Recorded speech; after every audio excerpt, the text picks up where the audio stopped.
good evening, everyone. My name is Nat Coletta. I think I know most of you. I'm the president of the Sarasota World Affairs Council. And it's such a pleasure to have such a full house. And you maybe do not know this, but there are like 75 people on the last count on the waiting list to get into this lecture tonight, which speaks tons to our wonderful speakers that you're going to see here. All right. This is the 5th lecture in our season. We still have 2 or 3 more. We're still April, May. And the brochure out front on the front desk gives the entire program for those interested. Tonight we have a moderated panel, which is something I don't think we've done before, even in the prior 6 years we've been in operation. And it'll be our 2 speakers, moderated by Professor Barbara Hicks, who is our chair of the Political Science Department.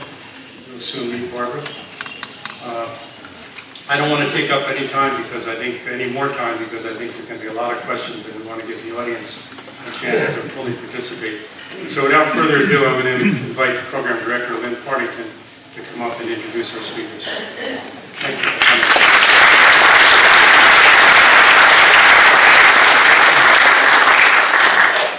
So I guess we should have rented out the Van Wezel. Before we get started tonight's presentation, I have a couple of updates I would like to share.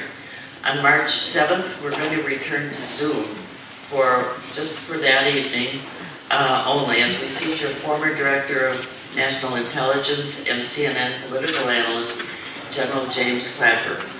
We invite you to share that special evening with us. An email will be sent with a link to join the lecture and to participate in the Q&A following his presentation.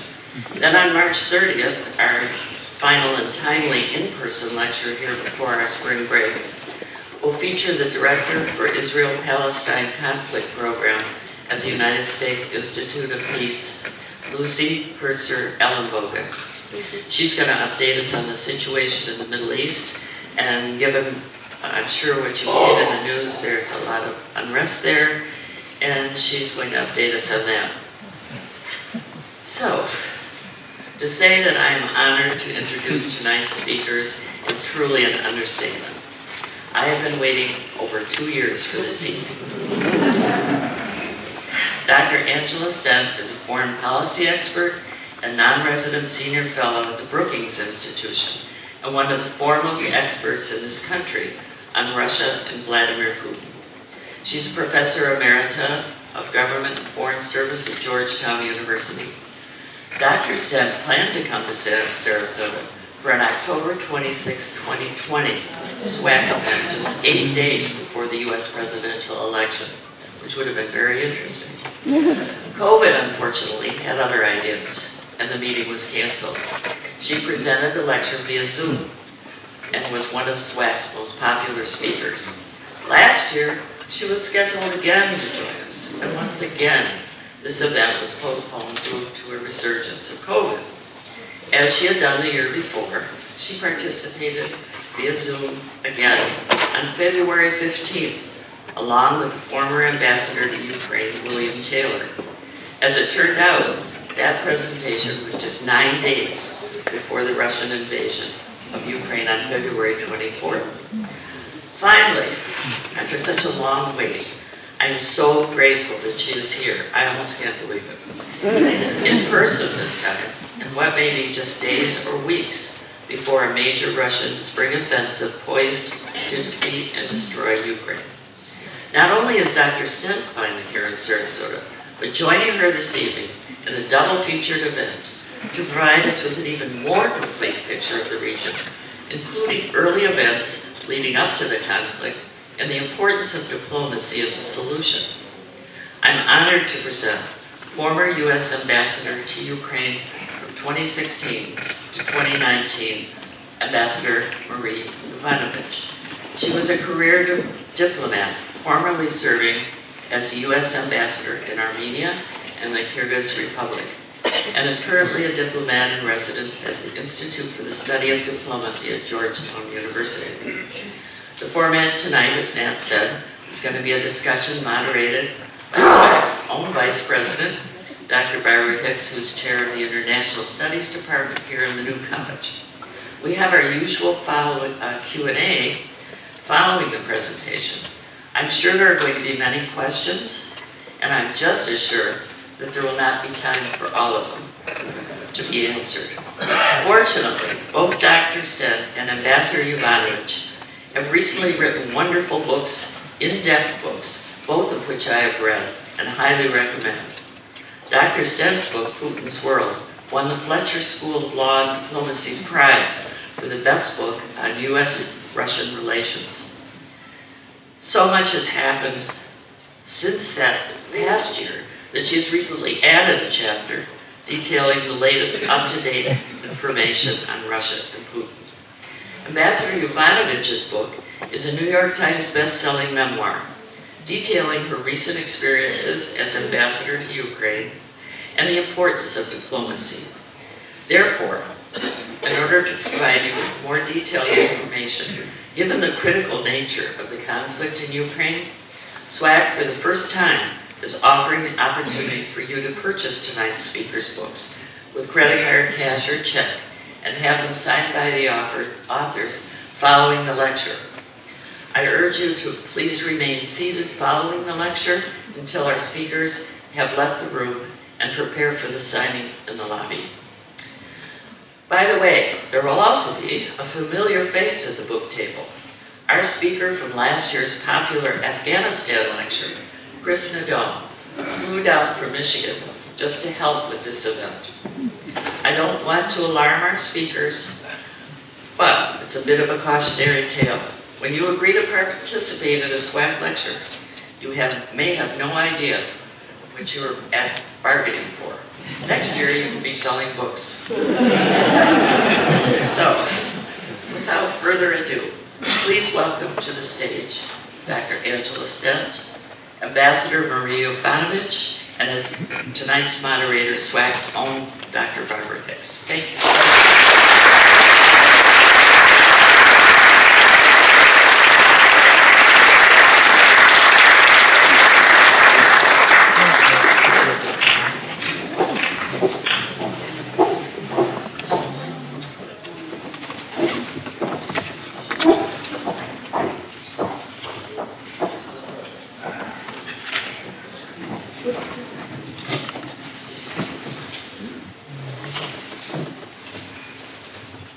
So now that we figured out where we are,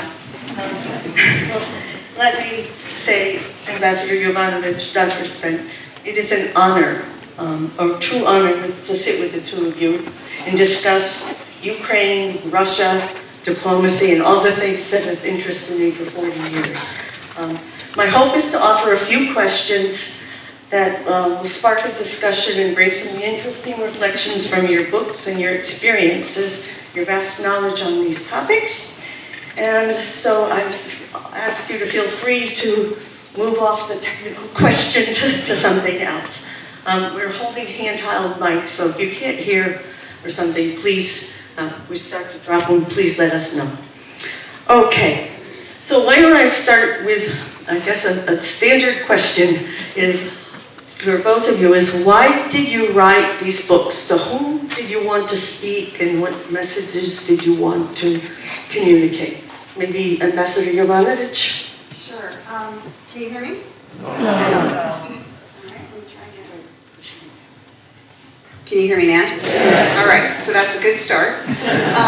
So why did I write the book? I never thought I would write the book, or any book for that matter. But after I testified publicly during former President Trump's first impeachment, I got thousands of letters from people all over America asking, well, first of all, thanking me for my service, saying they had found the testimony interesting, which I thought was interesting, and that they wanted to hear more about the Foreign Service. They hadn't realized what diplomats did, and they wanted to hear more, and many people ended their letters by saying, you should write a book. And so I retired from the Foreign Service in January 2020, and I didn't know what I was going to do next, and I thought, well, maybe I'll write a book. So, because for me, it was really important during the testimony and afterwards to explain to the American people what diplomats do and how we protect and defend American interests no less than our brothers and sisters in the armed forces. And I thought that was a really important message. And I also wanted, quite frankly, to honor my parents, who came to this country with nothing, but were so eternally grateful for finding a home in the United States where they were free, where they could bring us up the way they wanted to, where they could worship the way they wanted to, where they could say what they wanted to. And they brought my brother and I up to understand that freedom isn't free, and that we need to protect and defend our democracy. And so that was a really important lesson. And over time, I mean, we can get back to this if there is time, but over time, you know, I mean, I took a lot of detours in my youth, as people do. But the idea of service, which my parents kind of, you know, giving back, because we had been given so much by the United States, was really burned into me, and that's how I ended up in the Foreign Service. And I think that's an important thing to understand, the importance of service, however one chooses to provide that service to our fellow citizens. And the book, if you want to pick it up and read it, is a very interesting, it starts from the beginning and gives you a very interesting insight. I know several of you have served in the Foreign Service too, but a very interesting insight in how these careers build and the impressive skills that people build along in different positions in the Foreign Service to be able to be in a position to be ambassador in a key point and a key time and handle the enormous responsibility. It's a lovely book.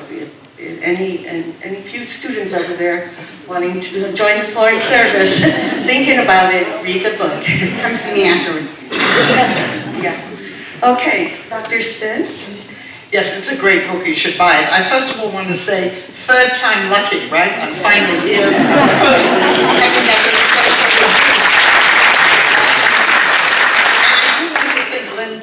Thank Lynn for her perseverance. She really was doggedly making sure I was going to get it. So it's great to be here.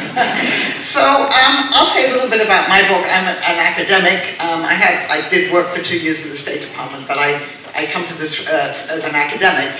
And between 2004 and 2019, every year I went to Russia to a conference where they brought foreign experts on Russia, and we went to different parts of Russia, and then at the final day we met with Vladimir Putin.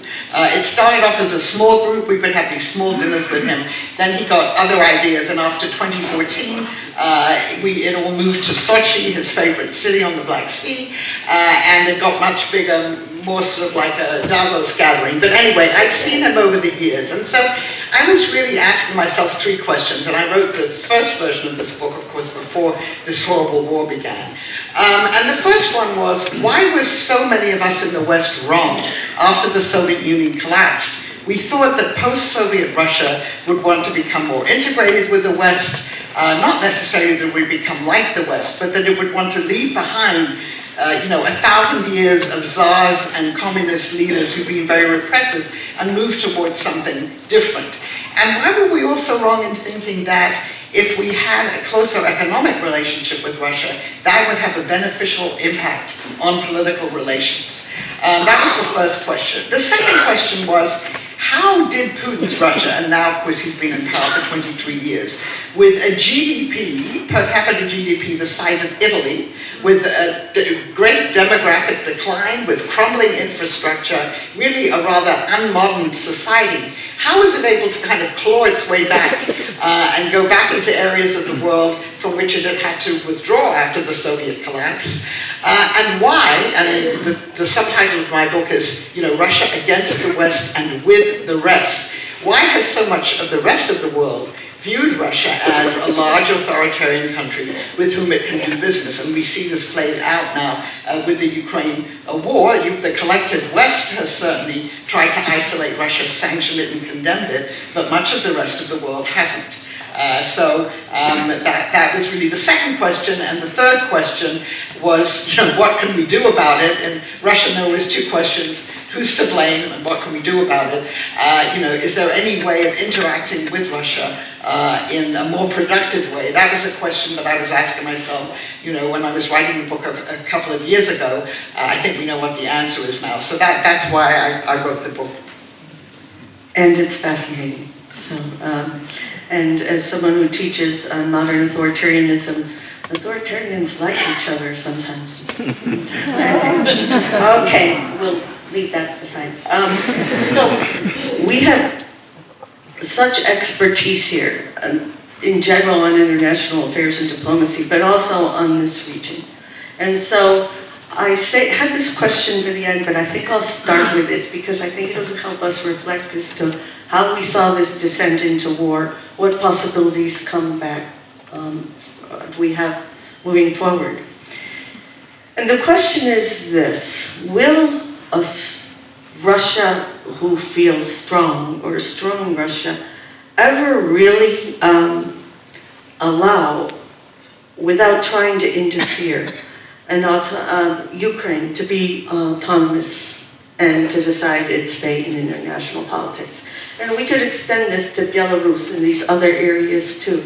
That Russia, you looked at the 1,000 years of history, and we've talked a lot in the media about Putin and the imperial designs and legacies here.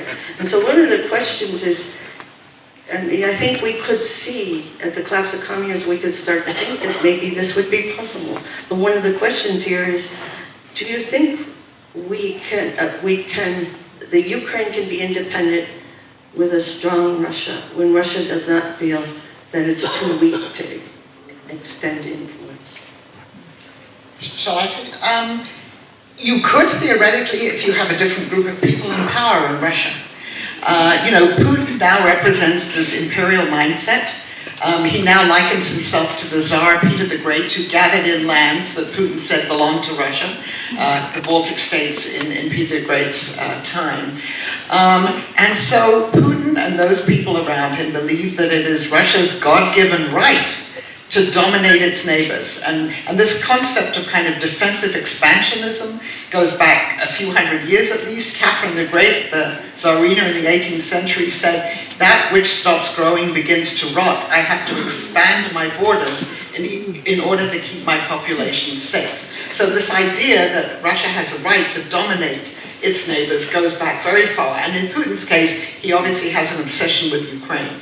So what we are witnessing now really is a follow-on to the breakup of the Soviet Union. At the time, people congratulated themselves and said, it's great, it dissolved peacefully, it wasn't like Yugoslavia, there were no wars. Well, obviously, 30 years later, we see that there's a terrible war going on, because this is still really the breakup of the Soviet Union.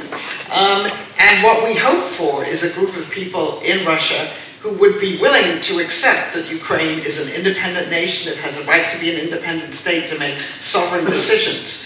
And the only, I think, positive thing here is if you look at public opinion data, younger Russians between 18 and 30 are much more likely to accept that Ukraine is a separate country. And a lot of those Russians are being sent to fight. They're cannon fodder there now. And many of them don't realize, don't understand why they're doing it. It would have to be generational change, because the people who are in power now, I think, are incapable of accepting that. Do you think that people in Ukraine feel that that Russia will ever allow that to be autonomous, so that they will always have to be fighting that fight?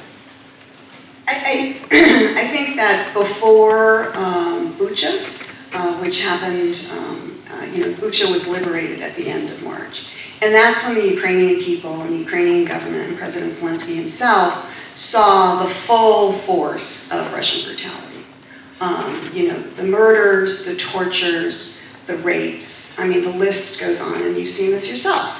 I think before that, maybe not all Ukrainians, but some Ukrainians felt that there was a possibility to find some kind of a peace, and in fact, or arrangement with Russia, and in fact, there were peace negotiations going on between Russia and Ukraine had a lot on the table, but it still wasn't enough for Russia. Then Bucha happened, and Ukrainian public opinion, and my understanding is Zelensky's personal opinion, really hardened.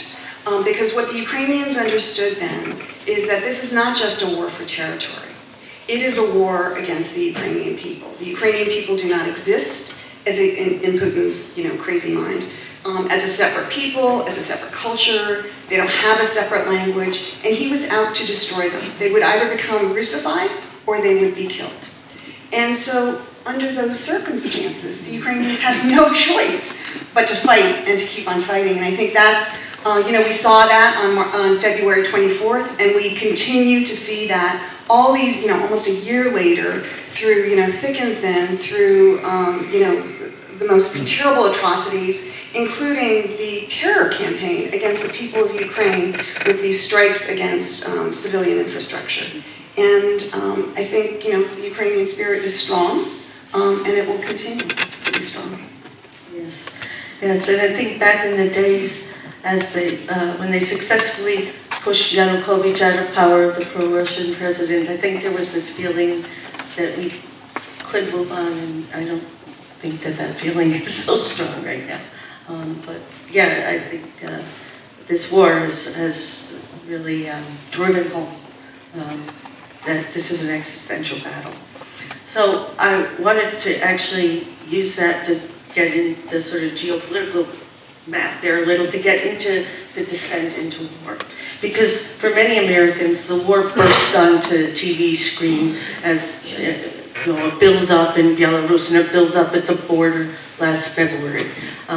Some Americans watching news will remember Crimea, they'll remember Donbass, but this is a long descent into war. And I think there were many attempts by Ukrainians, many attempts by the international community to try to remove these threats and establish a more peaceful and secure situation.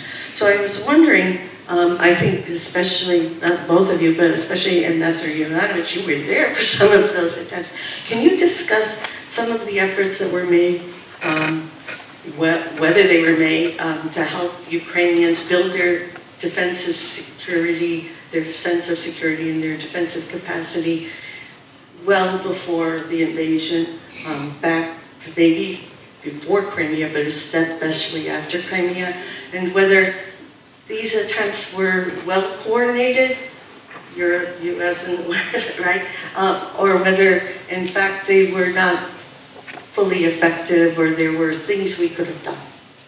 Yeah, so the U.S. has had a strong relationship with Ukraine across the board in all domains since independence in 1991, and that includes the security sphere as well. Sometimes, the U.S. unilaterally as a bilateral arrangement with Ukraine, sometimes through NATO or other arrangements. And we've had military exercises, we've provided equipment, and we have provided training throughout the years. And we had tried to encourage Ukraine, which at one point in the early aughts was actually interested in joining NATO. But you don't join NATO just because you want to join NATO. You have to undertake certain reforms. Your military needs to be NATO compatible.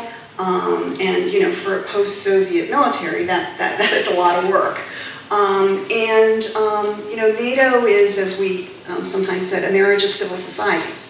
It is not just about militaries working together, it is about democracies that share the same values working together in concert in a defensive pact, the most successful defensive pact in the history of the world, and it's because we share values. Doesn't mean we always agree on things, but we share those values, and that's important. So going back to Ukraine was interested for a while, but then it went back and forth, and especially when Yanukovych and his ilk were in power, there was, of course, a lot less interest. And I have to say that, hard as it is to imagine now, I think the Ukrainians in that time, in the aughts and the early teens, didn't really believe that they had any enemies.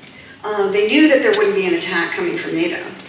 And they never believed, and we saw that, even a year ago, they never believed that Russia would attack Ukraine.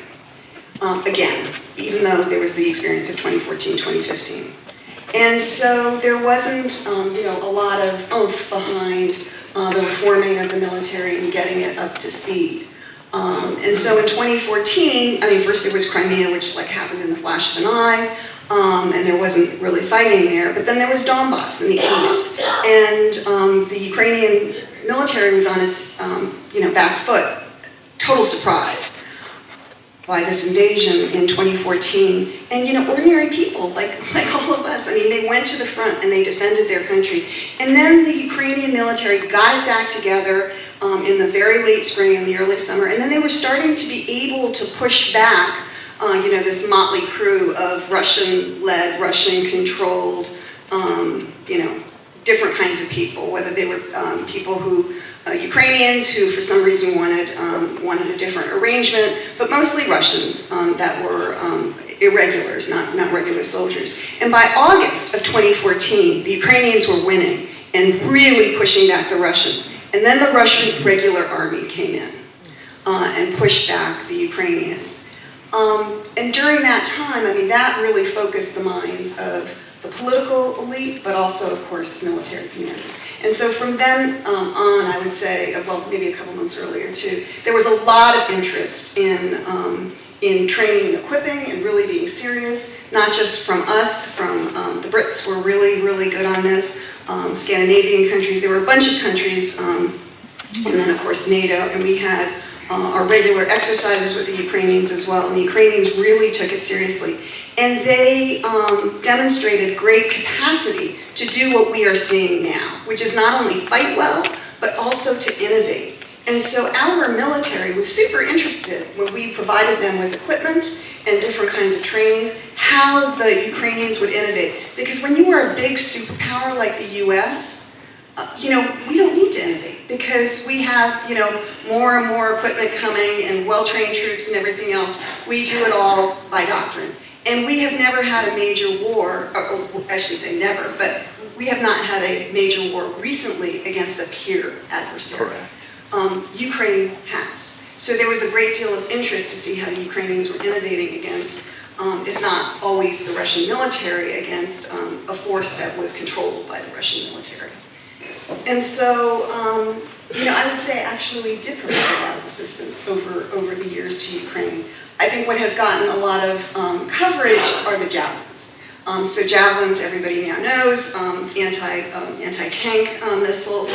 And in the Obama administration, President Obama did not want to provide javelins to Ukraine, and his administration never did, because he felt, as I understand it, I was not on the Ukraine file at that time, but he felt it would be provocative to Russia.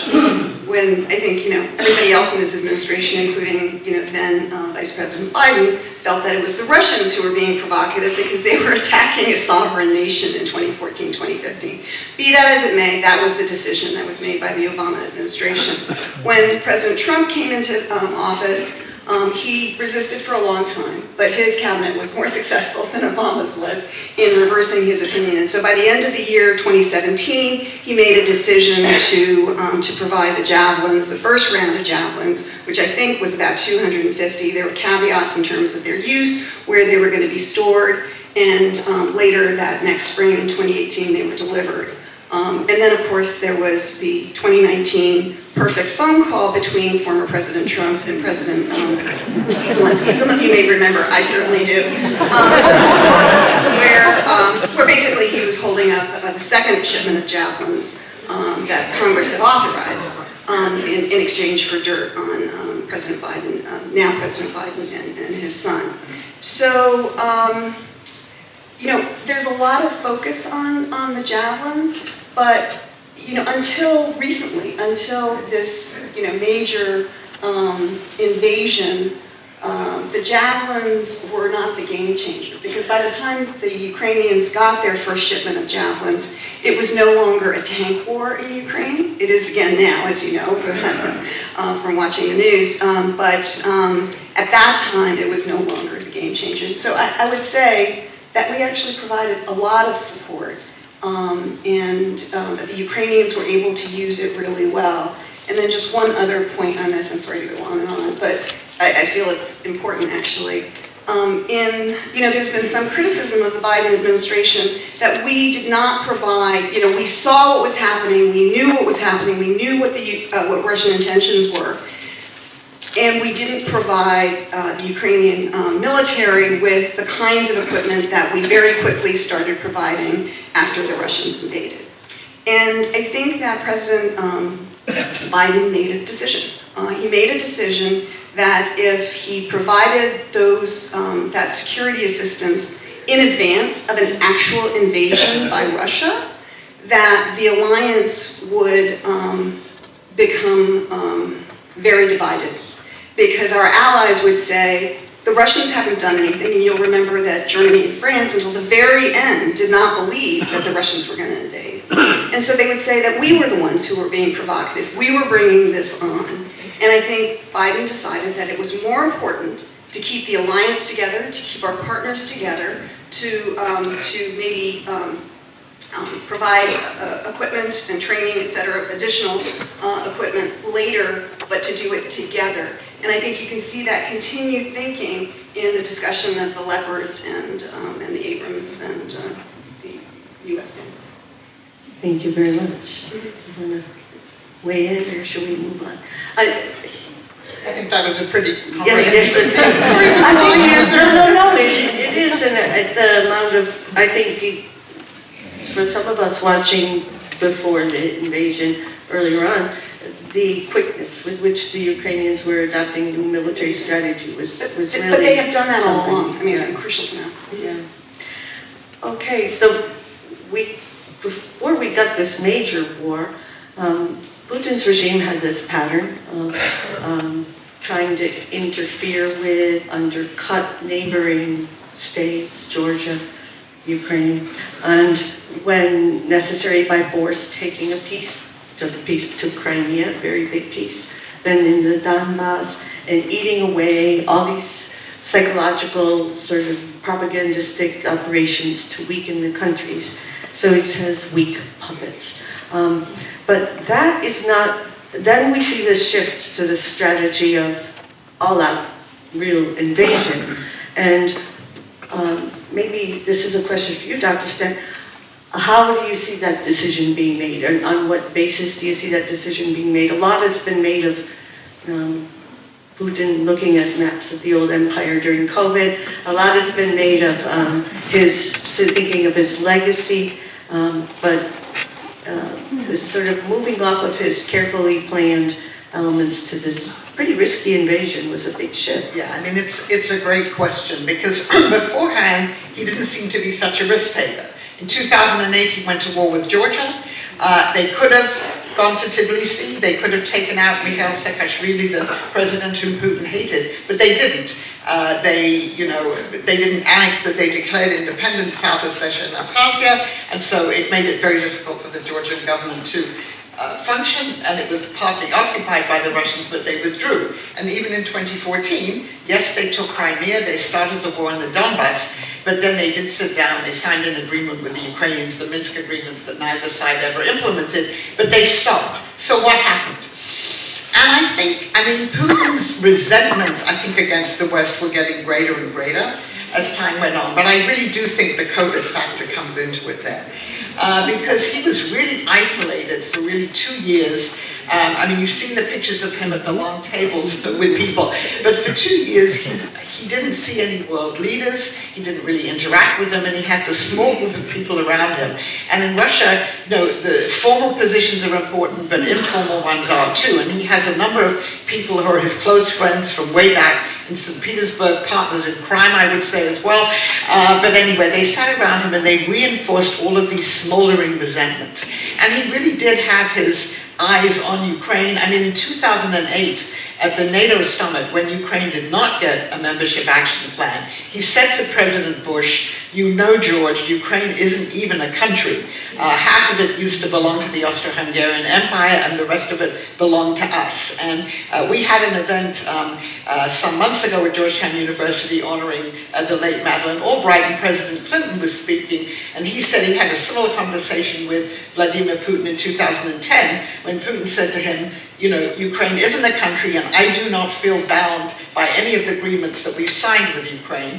And, Russia has signed at least 2 agreements which recognized Ukraine's territorial integrity and sovereignty. One of them was the infamous Budapest Memorandum, when Ukraine gave up its nuclear arsenal you know, when the Soviet Union collapsed, Ukraine had the third largest nuclear arsenal in the world because of so many of the weapons were there. It gave it up in return for Russia signing this agreement with the United States, with Britain, to honor its territorial integrity and sovereignty. And then in 1997, there was a treaty of friendship signed between Boris Yeltsin and Ukraine, again, recognizing all these things. So Putin had made it clear that he didn't feel bound by any of these things. And so we think that he was sitting there, he was smoldering, and then he came out with this 5,000-word essay in 2021 saying, you know, Ukraine was never a country, we're brothers and sisters, and I have to say this is a strange way to treat your brothers and sisters, right? But we're brothers and sisters, we were always one nation, and so his account of Ukrainian history is very much fashioned in his own way, and it denies any agency to Ukraine, and it denies that Ukrainians, you know, are in fact a separate nation. And so I think all this came together, and so he decided to act. And I think the reason why he acted when he did act was, first of all, and we can maybe come back to this, he did go to Beijing on February the 4th of 2022 at the opening of the Olympics. And even though we now know that he was not explicit about what was going to happen, he did not tell Xi Jinping there was going to be a full-scale invasion, but something was going to happen, maybe having to do with the Donbass.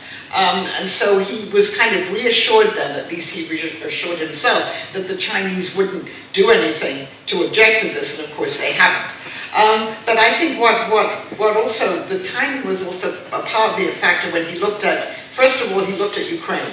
And we forget that just before the war broke out, Volodymyr Zelensky, I think, had a 25% popularity rating. His government wasn't doing that well. And so he thought, you know, he's not a popular president, Ukraine's weak. And he was being told by his people in the FSB, the intelligence agents who were active in Ukraine, they were telling him what he wanted to hear. Oh, they're going to surrender, you know, we can conquer this in 3 days, you know, we can kill Zelensky, we can put in power a government in Ukraine that's going to be pro-Russian. So first of all, real misconceptions about Ukraine. He doesn't understand Ukraine, and I think he maybe never has. And the main man he talked to was a man called Viktor Medvedchuk, who was the leader of opposition party, Putin's godfather to his daughter.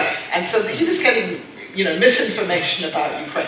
Then he looked at the United States, he looked at our withdrawal from Afghanistan, and he thought the Biden administration's weak, it's not going to do anything, they're not going to respond. He looked at Europe, there were elections about to happen in France, you had a coalition government in Germany that was having trouble forming itself and figuring out what it was going to do. He thought, Brexit, you know, Europe is distracted, it's weak, and, you know, US-European relations really aren't that good. They were obviously greatly deteriorated under President Trump, so they're not going to ally against us, and the Europeans are far too invested in their energy relations with us and their trade with us that they would sanction us. So I think for all these reasons, he thought that this would be a good time to invade.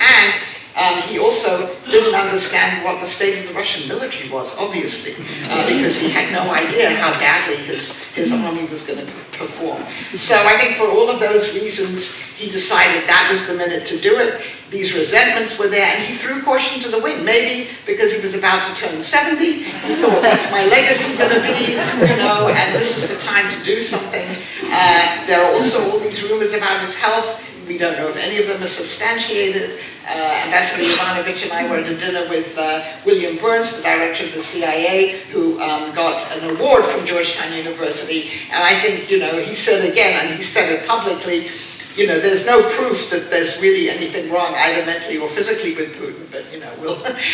so that may be true or not true. But I think for all of those reasons, he then acted differently, really recklessly, in a way that he hadn't acted before, and he's now dealing with the consequences of it.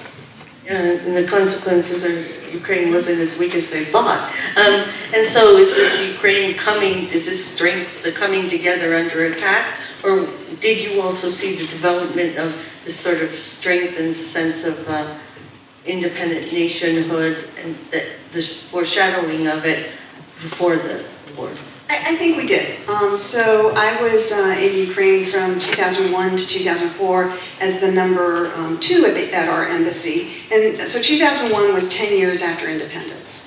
And you could see the beginning of the formation of civil society, investigative journalists, people, not waiting for the government to do stuff for them, but taking action into their own hands. This is something that Americans take for granted.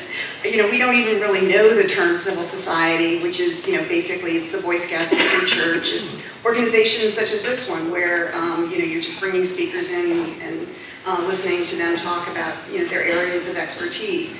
None of that existed in the Soviet Union because everything had to be controlled by the Communist Party.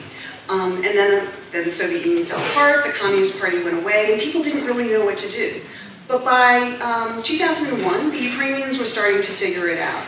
When I returned as ambassador in 2016, it was a completely different country. There had been 2 revolutions, and civil society had been instrumental in both. And they were very, very active. And in those intervening years, a whole new generation had grown up that had the benefit of traveling to Europe, the United States, of studying in different places, not necessarily agreeing with everything that we do or the French do, but seeing ideas in different places and bringing them back to Ukraine. Working, at a management consulting firm and then coming back as a finance minister, for example, and that's a real example. So yeah, I think we were starting to see that, and I think after the 2014-2015 war, it was really evident to me as a former the coming together of the Ukrainian nation. And I'll give you two examples. One is, I think everybody now knows the Vyshyvanka, the beautiful embroidered Ukrainian shirts. When I was first in Ukraine, nobody wore those, because that was something your grandmother in the village made you wear. And you did not want to wear that, because that was not cool. And when I came back in 2016, it was a symbol of Ukrainian unity, of Ukrainian strength, of Ukrainian pride. And people wore it, and there was something called Vyshyvanka Friday, where everybody wore not a suit to work, but a Vyshyvanka. And so that's one example. The second example is one that always kind of makes me tear up. There's the 4th of July is maybe our biggest holiday here in the United States, but when it's overseas, it's a really big event where you invite, in this case, all of the Ukrainians to come over to the ambassador's residence, and I stood on the balcony kind of in an Evita moment as I would look out over the crowd. And, the standard thing to start is the American national anthem. And, we put our hands on our hearts and we sing the words to the song, even though there's a professional singer who could probably do it better. We did that when I was there the first time. And then there would be the Ukrainian national anthem. And the Ukrainians would kind of stand there, they, hand on heart, and they didn't know the words to the anthem. But when I came back, everybody had their hands to their heart, and everybody sang along. And it still makes me tear up, because it was such a visual and physical manifestation of Ukraine coming together. And there are many, many other examples of that as well. And then I'll just give you one other thought, which is, when I was in Ukraine in September of last year, so about 6 months ago, I wasn't sure what I would find, because countries at war change very quickly, right? And what I found was, if Ukraine had been unified before in 2014, 2015, this was a country that was completely mobilized, completely unified. There was still politics going on. But this was a country that was unified behind a common purpose, which was to drive the invader out. And everybody was doing their part. You've heard about the grandmothers making Molotov cocktails. Some people were driving ambulances, some people were volunteering to go to the front, other people were doing other things. Everybody was doing their part. And it was really moving, and I would say it represented a unified Ukraine. Putin badly miscalculated.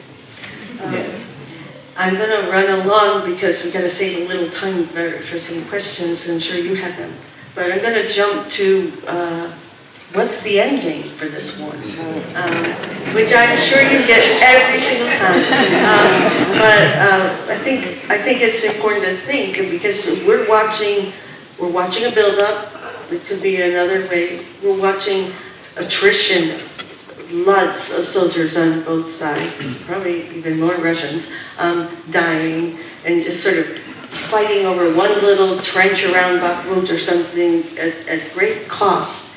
And so this could go on and on and on, and then break down a society too. So one of the solutions, one of the questions is, how do we get to an end? Is it a strategic, sort of a strategic move, a strategic sort of plan? Is there a way to do it strategically? Or and then that's probably not an or question, it's both. Diplomatically, are there ways to actually bring an end to this war when clearly one party is intent on virtually annihilating another country? So that is obviously the most difficult question: how does this end? Right now, neither side, I think, is ready for negotiations. The Russians have claimed that they've annexed 4 territories now in Ukraine. They don't control any of them. As you said, there's a dreadful war of attrition going on now. They're fighting, hand-to-hand fighting. So this will probably go on for a long time. And no Ukrainian leader is going to sit down and cede territory to Russia that Russia doesn't even control. And of course, if President Zelensky were to sit down now and do that, he'd be out of office anyway. So, and the Russians aren't interested in negotiations. I mean, occasionally they say they are, but only if Ukraine accepts all their conditions. So I don't see any negotiations in sight now. And alas, this war can go on for a very long time. There are different scenarios. One scenario is, and there are people in the United States who believe this is possible, that Ukraine really can win. But that's really also going to be dependent on, is it going to get enough weapons? The US is the main supplier. Obviously, our European allies are stepping up more now. The Ukrainians need more and more. And a lot of what we've given Ukraine came a little bit too late. In my opinion, should have been given earlier, was sold earlier. So that's one scenario. Another scenario somehow is that Russia wins, but that would really only be if we stopped supplying weapons to Ukraine, and if the Ukrainian people decided that they had enough with all this terrible bombing of infrastructure, millions of people living without heat, without electricity, without running water. But so far the opposite is true. The more that the Russians bomb, the stronger the determination is in Ukraine to fight back. I mean, there are, of course, millions of refugees. So it's very hard to see the Ukrainians surrendering. One thought is that you could have a solution like a Korean solution, where there's no peace treaty, but there's a line of demarcation, but it would have to be very fortified, and you'd have to have peacekeepers there or international troops or someone making sure that the two sides didn't go to war with each other. But we do know, again, that as long as Putin or someone like him is in power, even if they were to sign something, this would only be temporary, because they, until they give up wanting to destroy Ukraine, any negotiations, I think, would, they wouldn't be very long lasting. So it's very hard to see how this ends. There is some negotiation going on. There have been prisoner exchanges, and those continue. There have been negotiations, for instance, on grain exports, on fertilizer exports, things like that. So on those kind of issues, talks are possible with mediators. Every so often someone puts themselves forward as a mediator. Turkey did in the beginning, but it's very hard to see at the moment how this ends. I don't know whether Masha has a different view. And also, could you add a little bit more about what is going on diplomatically around the edges to actually contain this war, maybe address nuclear issues as well? Well, I completely agree with Angela, and I would just, stress that we need to give more equipment, more training, more quickly to Ukraine. And I'd just like to delve into the reason why. I mean, I think it's important to support Ukraine as a democracy that has been invaded brutally by an authoritarian leader. But it's not just about Ukraine. It's also about, what we wonkily call the international order. Zelensky, I think, as you would expect, he put it best when he addressed Congress back in December, when he said, this is not a charity. This is an investment in your security and in global security. And I think he is absolutely right. You know, when you look at, I mean, you took us through some of the history, but just to remind, when you look at what Russia has done, taking 2 chunks of Georgia, invading Ukraine, taking Crimea in 2014, again in 2022, and if you look at what Putin has written, if you look at what he has said in various meetings with his coterie and in public meetings, he has told us that he has greater ambitions. And I think we need to take him at his word. If we do not help Ukraine stop Russia in Ukraine, we are going to have to do that job later at a time and a place that may be not to our choosing and not to our advantage. And so Ukraine has kind of bravely stood up and said, we're fighting for, you know, our freedom, we're fighting for our families, but we're also fighting for your freedom. And I think we need to keep on providing them with the means to do so. And then, you know, just looking at it like really coldly, this is a great investment for us. We have the ability to, through the Ukrainians, to degrade one of our 2 major adversaries at a minimum cost to our national defense budget. We should take advantage of that.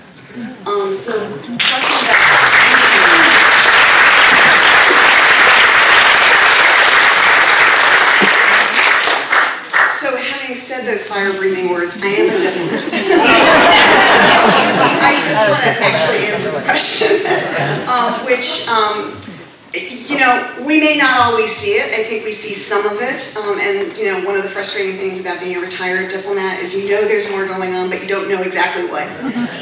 And so, you know, just on the nuclear question, we've seen the Russians irresponsibly, you know, kind of pontificate about their red lines and that they're going to use the nuclear weapon, and et cetera, et cetera, et cetera. Not really aiming those words at Ukraine, because the Ukrainians have no choice. They need to keep on fighting. If they don't fight, they're going to be killed anyway. They're aiming those words at us, at the West, that we are going to be self-deterred by the nuclear threat. And let me tell you this, if we self-deter because of that threat, we are going to get that threat forever from Russia and from every other nuclear power. So we can't let that dissuade us. We need to be smart, we need to be careful, because nobody wants to get it wrong when we're talking about nuclear weapons. But we need to do, in my opinion, what I think the Biden administration is doing. So Biden has said publicly that it would be catastrophic for Russia to use the nuclear weapon. And I think he has sent his emissaries like Bill Burns, like Jake Sullivan, like Tony Blinken, and others around the world, not only to the Russians to tell them directly not to do this, but to other powers like India, like China, who, you know, they don't want to see this either. This messes up a lot of their calculations as well. And so I think there is diplomacy going on, not maybe the kind of diplomacy that perhaps we want to see right this minute, you know, with peace and flowers and, you know, children laughing and dancing. I'm hoping that day will come for Ukraine, but the moment is not now. The moment right now is to help Ukraine create the facts on the ground that enable them to negotiate a sound and lasting peace. Yes, I think very much.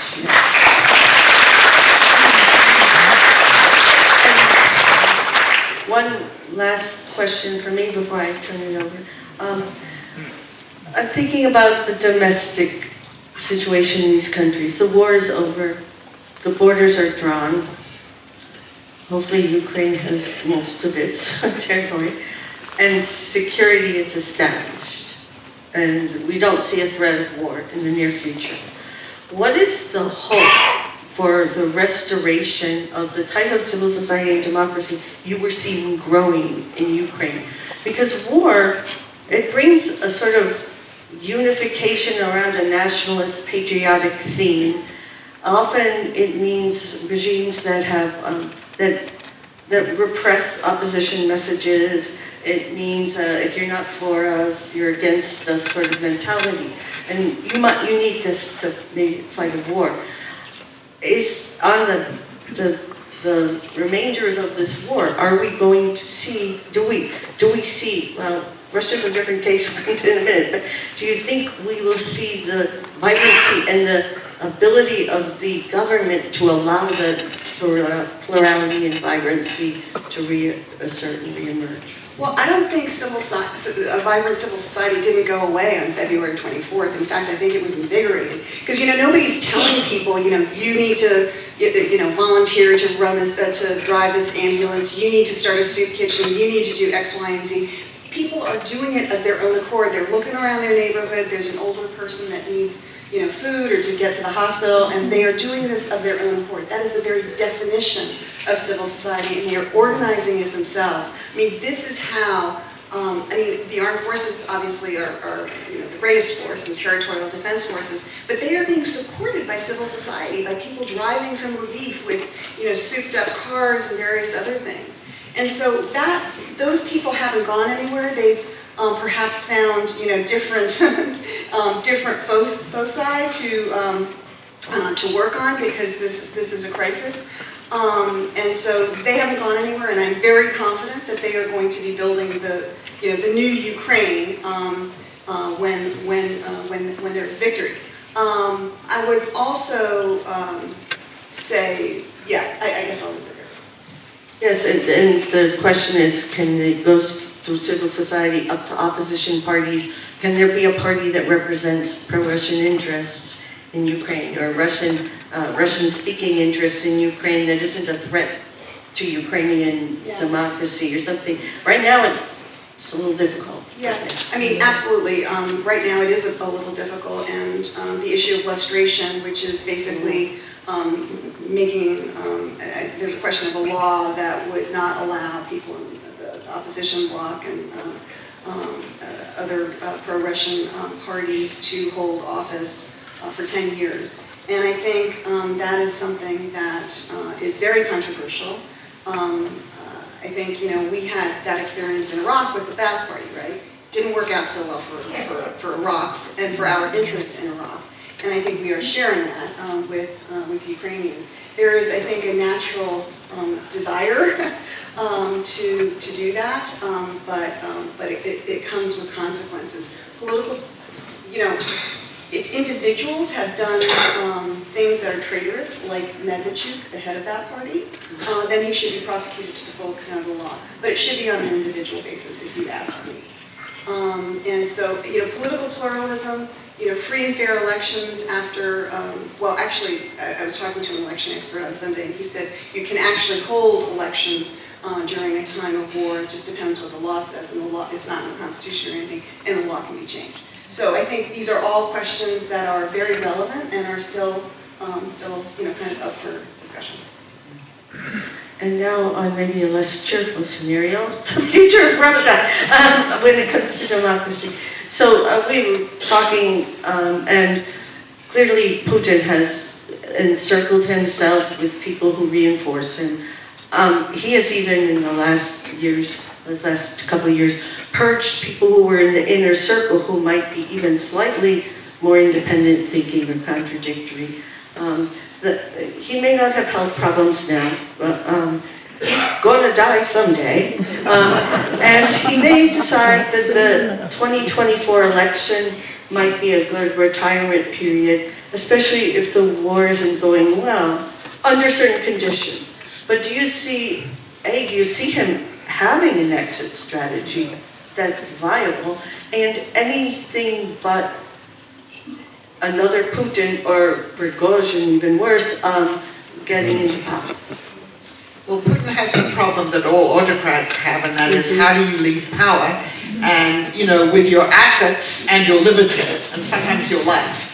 And so he's created a system around him where there are a number of people, we can call them oligarchs, people from the security services, who really depend on him for their livelihood, for all their ill-gotten assets, and for their liberty. And so actually those people don't want him to go, because they fear if he goes, then whoever comes next will purge them too. So you just have to remember, in Russian history, the succession has worked just in a few ways. Death by natural causes, death by unnatural causes, and then occasionally palace coups, and then a couple of popular revolutions thrown in there. So, as far as we know, and Putin hasn't designated ever a successor because he doesn't want to be a lame duck for all the reasons I just said. So, there's an election in Russia coming up, a presidential election next year. There's also one in Ukraine as well as the United States, of course. And at the moment, what we know is they're preparing his re-election campaign. Now, you said, if the war's going badly, then maybe he wouldn't run, but then he still will face the question, what's going to happen to him? I've seen some of these Russian pundits say, oh, he's already worked out, exile in Venezuela. I mean, maybe. But I think that, the only person who really has a very high political profile at the moment is this man, Yevgeny Prigozhin, the head of the Wagner mercenary group, all-powerful. He's the one who's they're taking prisoners, murderers, rapists, etc., and sending them to the front in Ukraine. And he has greatly criticized the Russian armed forces for not being effective, and he said, my mercenaries are much more effective. He hasn't criticized Putin personally, but he's trying to build up his own base. And Putin is sort of sitting there watching a competition between Prigozhin and then the Russian military, and at the moment, Putin is the arbiter. So, of course, nobody knows what's going to happen, but I think it would be quite likely that Putin will run again next year. And if the war's going on, they'll say, well, we have to re-elect him because, we're in a time of crisis and the West is trying to get us. He has had the constitution changed so that he can stay in power at least till 2036 and presumably beyond if he wanted to. As many as 1 million people have left Russia since the war began. Many of them very much opposed to it. Some of them are the young men who didn't want to be mobilized and they just didn't want to fight and be killed. We don't know whether they oppose Putin more generally.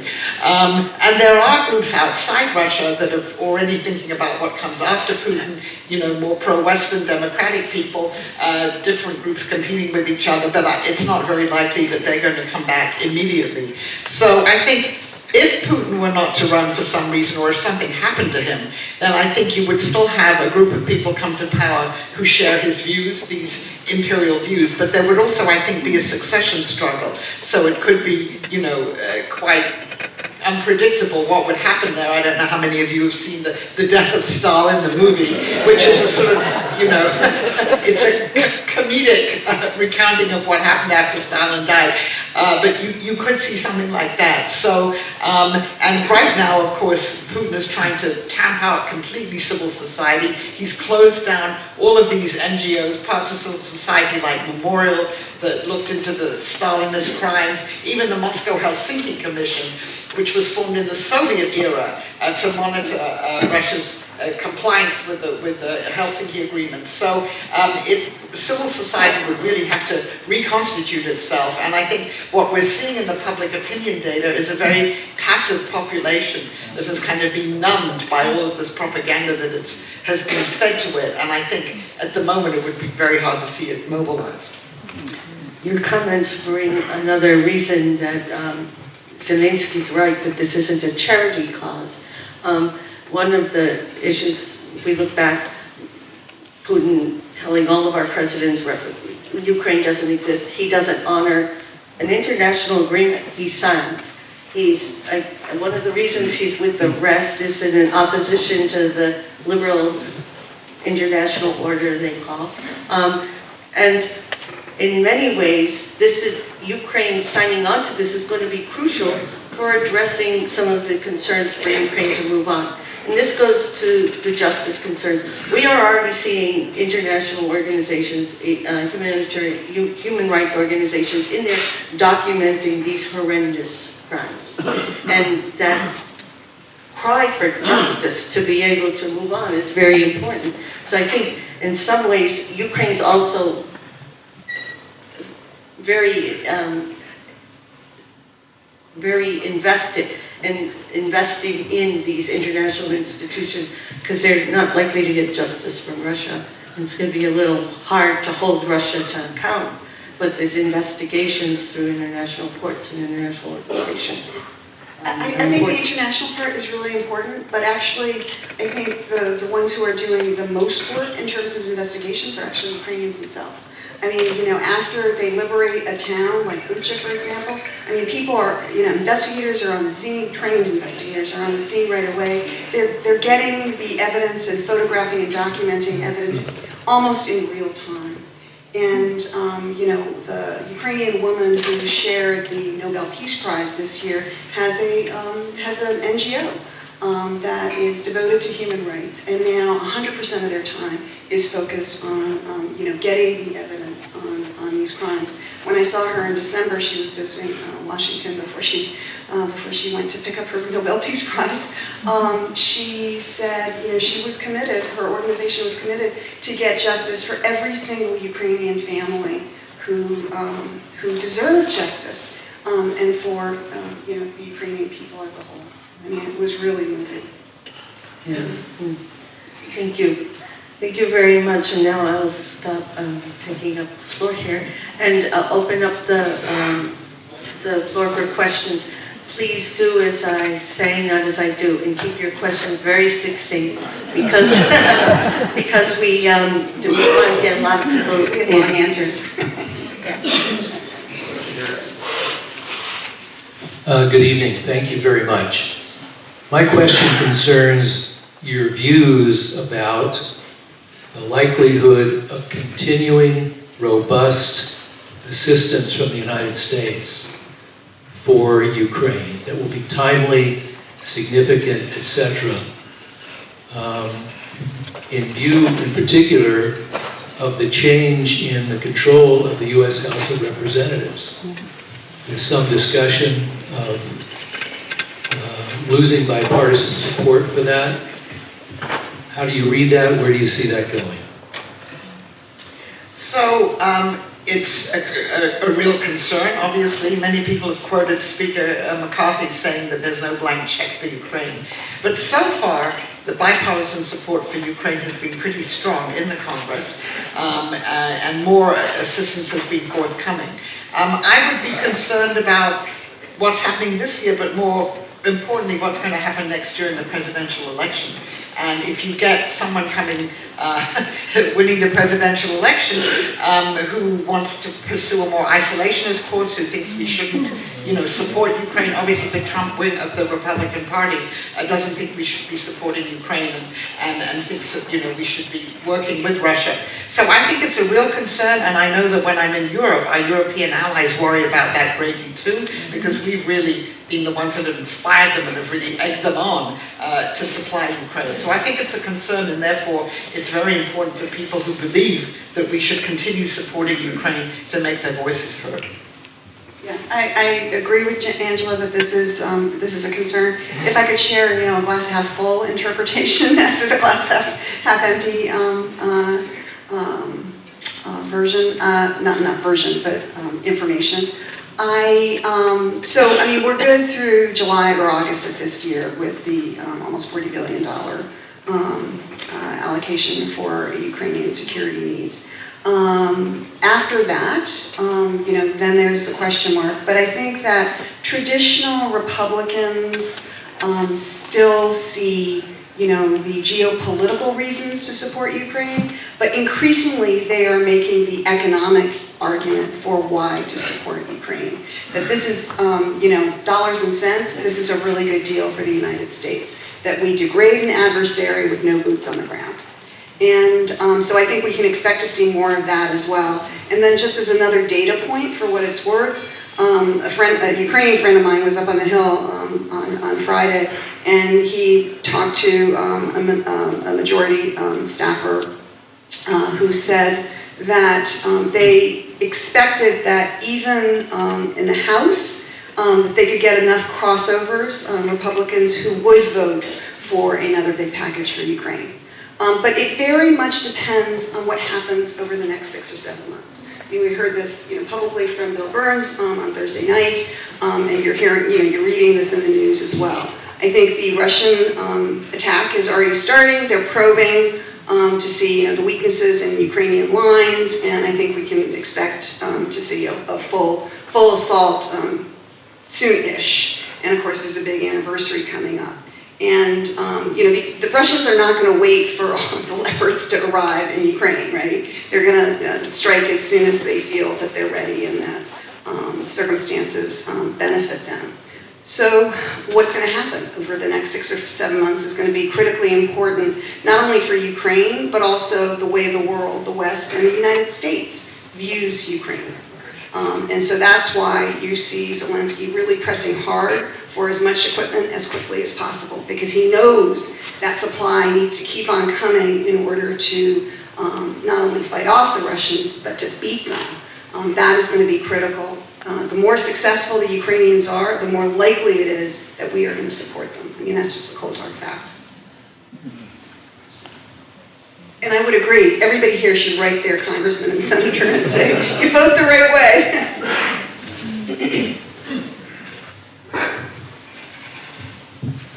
Hello, I've got a question for Dr. Stent.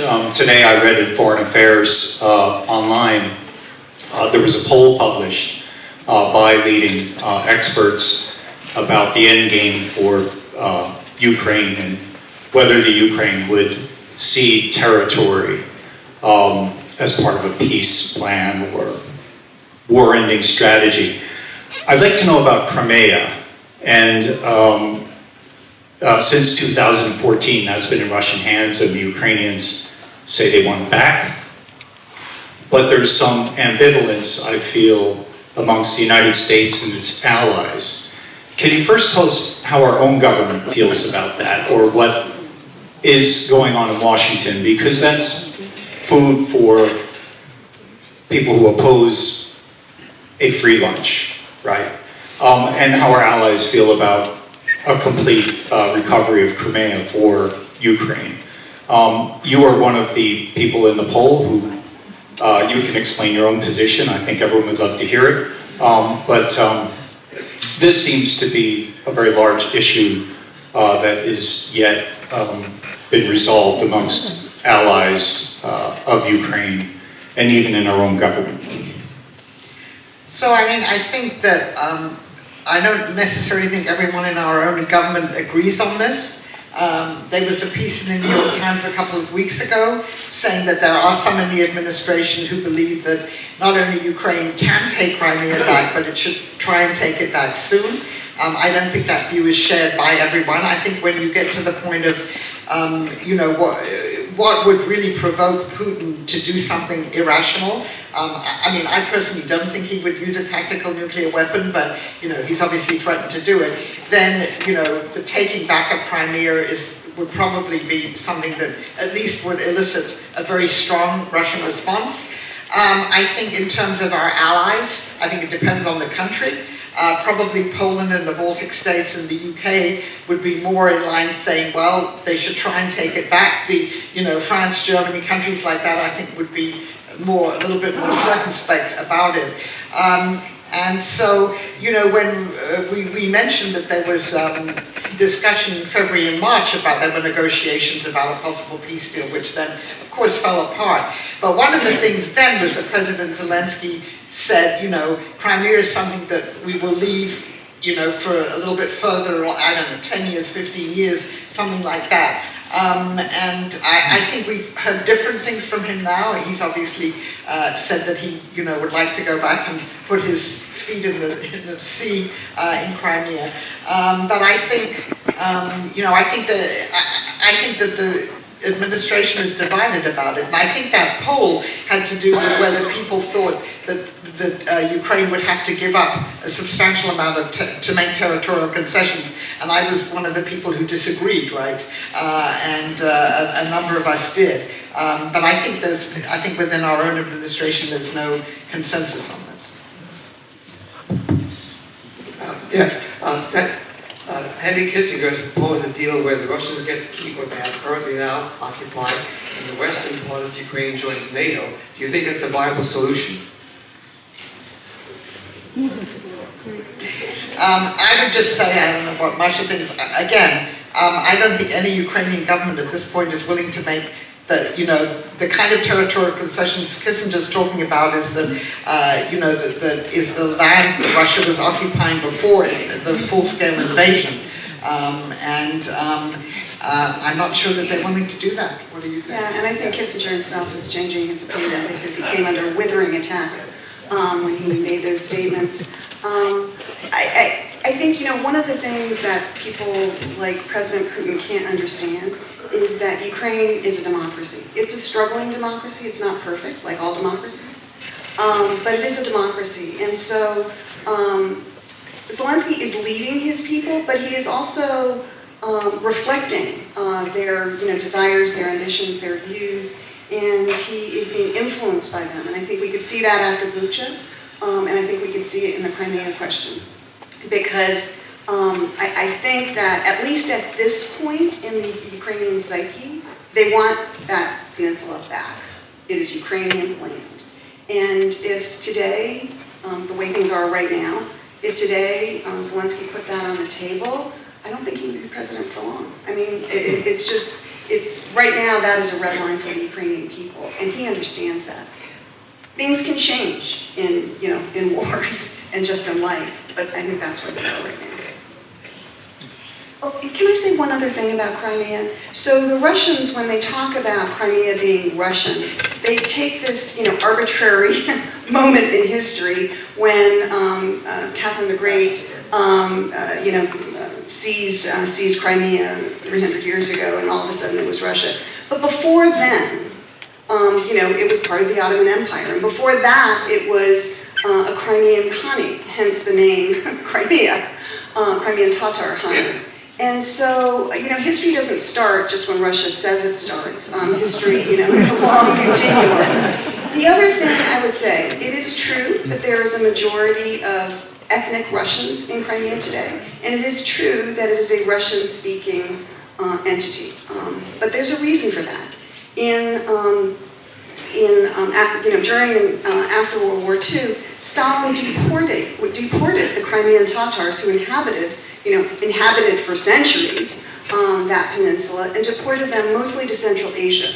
And he brought in ethnic Russians, and then over the years, many Russian sailors who had the base there in Crimea, and they liked that climate far better than the harsh climate of Moscow, and they retired there. So it is true that there are a lot of Russians there, but if you if you deport the local population, that's what happens, right? And then the Russians did it again, as they are apt to do. So in 2014, in 1991, when the Soviet Union fell apart, many of the Crimean Tatars who were in Central Asia, they went back to Crimea. And then, really tragically, because some of these people, it's the same people, not even, generations later. And then in 2014, they were booted out of Crimea again. And so, if that's the way you deal with the population, yeah, you're going to have the results you want. It doesn't make it right, and it doesn't make it historically Russian. Dr. Stent, I don't know anything about the Russian military, except that they've had a very bad air year. But they do have their reputation, their own self-image, their history. They've gone through, 5 or 6 field commanders now. Do you think at some point that's going to boil up, especially with the criticism from the head of the Wagner group, and they might make a move against Putin?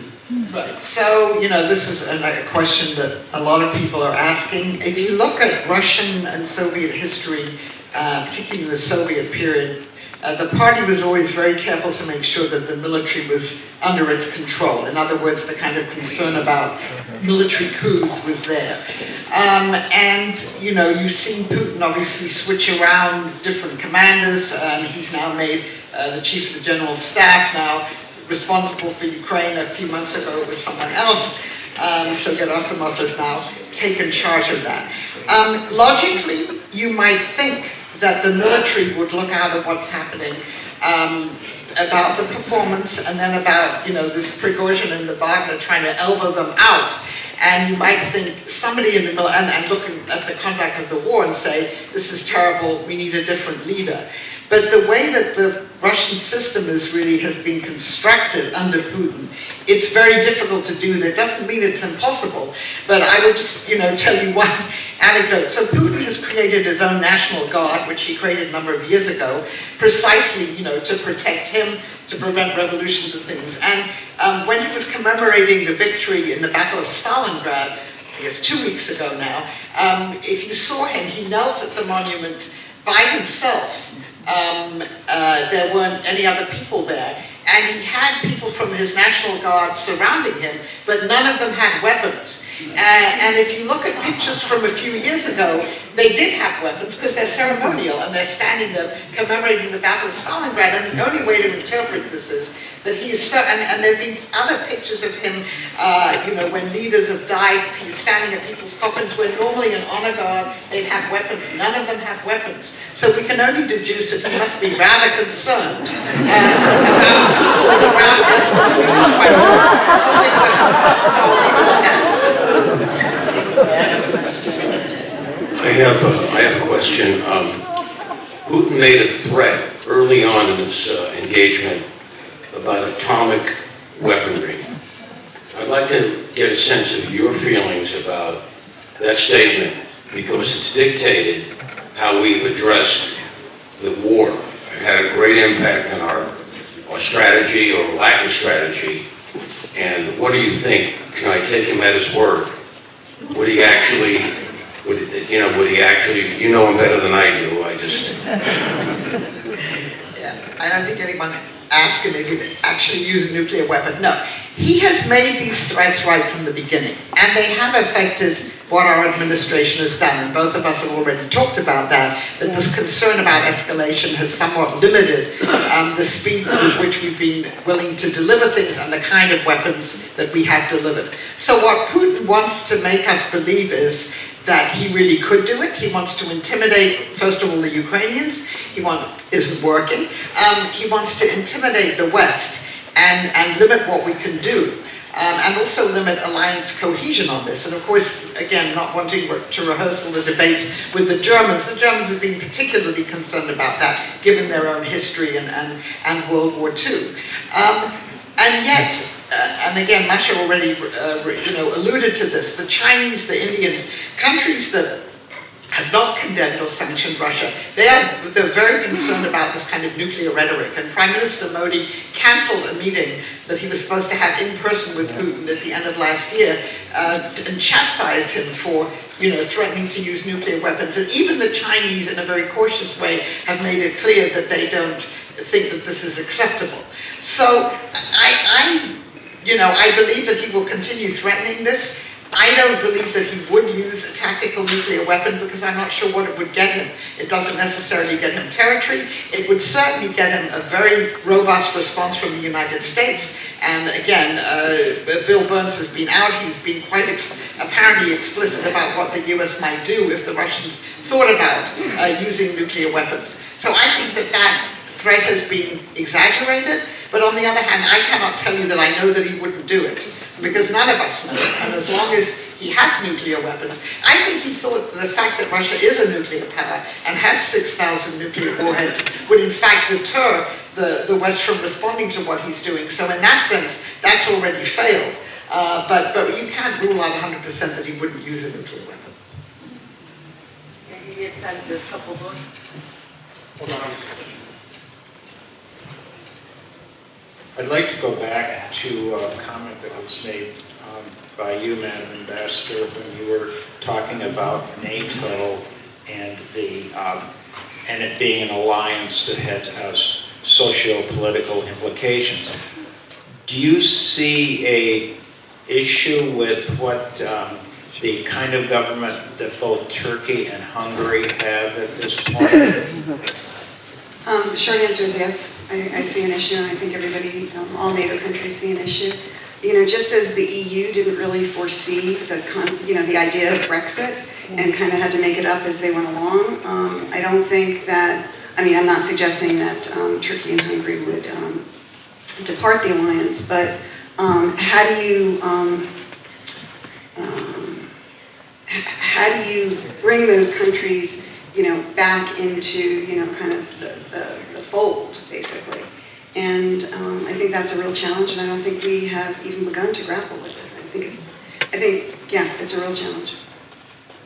I don't know if you want to. I noticed today that the Swedish presidency of, I forgot the name of the agency, the European Assistance Agency or something, was the one who immediately lifted up declared whatever emergency, that they could lift off that they could lift off aid immediately for the earthquake. So, maybe other paths have some elements to it. I think we have one more on this side.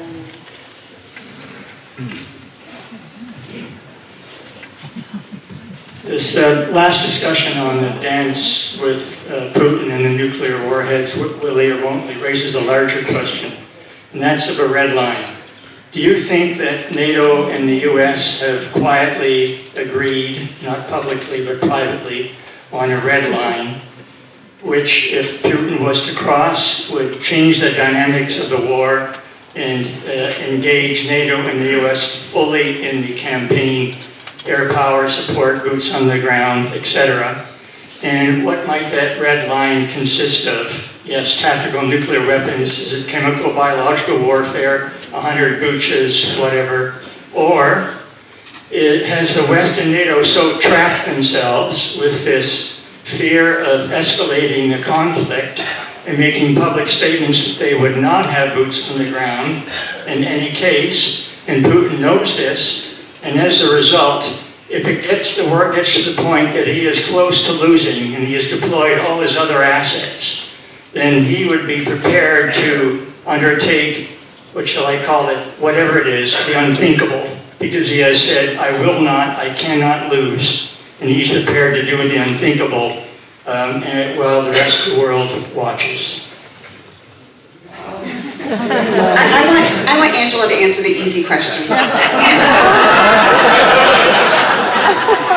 I mean, we do not know what has been conveyed to the Russians, or when Bill Burns met with Sergei Nadyshkin, his Russian counterpart in Turkey recently, what was said to them. But presumably, were Putin to do something like that, there would be a robust response from the US and NATO, short of the use of, we're not going to use nuclear weapons, as far as I can tell. But there could certainly be a very robust response directed at Russia's army, its armed forces, its fleet, its military assets.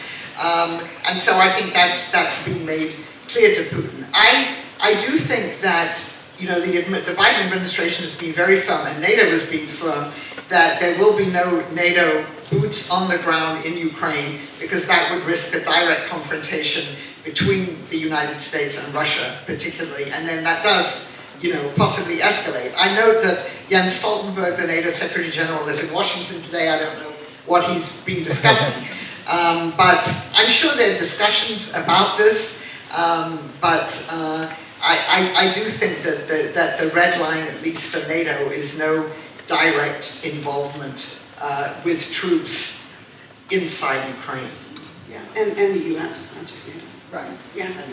I would say I'm quite confident that there are many working groups at the Pentagon that are looking at all the scenarios you just pointed out, as well as many others, and working on what might happen and various courses of actions that could be taken by the U.S., NATO, others. But I'm not sure that has come to the policy level yet, because I don't think we're there yet. And I think that, again, President Biden, and I'm grateful to him. I am obviously a huge supporter of Ukraine. I think, and beyond being a huge supporter of Ukraine, I think that this is, the challenge of our generation in terms of the challenge it poses to the way we live. I feel that the international order that was established after 1945, the succeeding decades after 1945, the principles, the institutions have kept us safer, more secure, that is, more free and more prosperous than in any other era in history. So this is not something that is trivial, but I think it is, I'm glad that President Biden is being careful about this, because we don't want an enlargement of the war. We don't want to have a direct confrontation between the US and Russia. That would be really dangerous. Have another question? Perhaps as a corollary to the previous question, what I'm wondering is whether either of you ladies can explain why the Ukraine has not overtly taken any direct action against the Russian homeland. They certainly have the capability of doing so if they wish to do it, but they seem to be they seem to have been operating under an agreement that they would not do this overtly. Well, I think Zelensky has made clear repeatedly that, Ukraine has no designs on Russian territory, and so they're not going to take action against Russia. I think the second part is that I don't know whether there's an agreement with the U.S. or other countries, but if Ukraine were all of a sudden to say, we're not going to be defending Ukrainian homeland, we're going to go into Russia and take certain actions there, I think they would risk losing international support. And the most important thing that Ukraine has in its favor is its armed forces and the unity of the country. But the second most important thing is international solidarity and support. And so, he doesn't want to risk losing that. Barbara, I'm leaving this up to you when you want to stop. All of you. I think there's one last question from Jimmy, I'm sorry. One last question, where? Ginny. One question. Yes. Here. Okay, then you need a little help over there. Up there.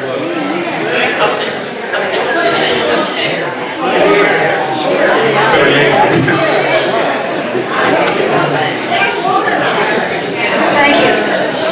Okay, last question, folks.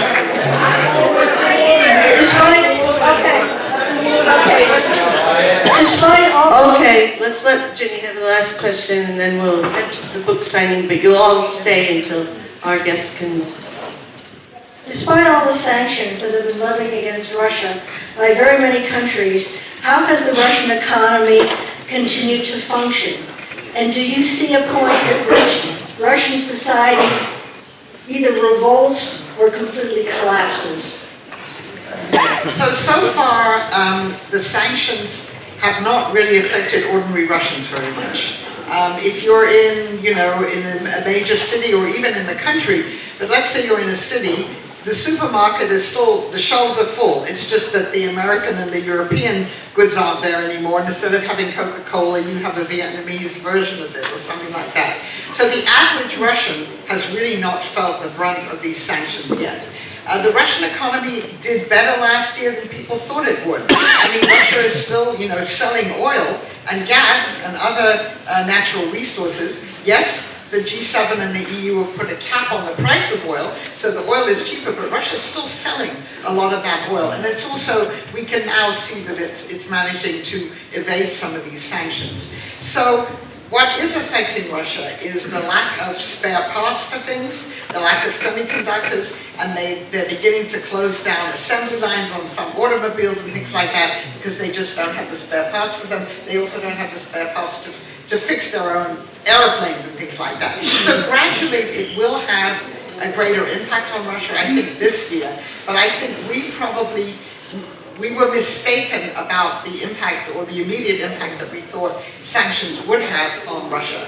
And so they are doing better, and they'll probably do worse this year. Okay, I think we need to leave it there because we have books to sign and a reception to the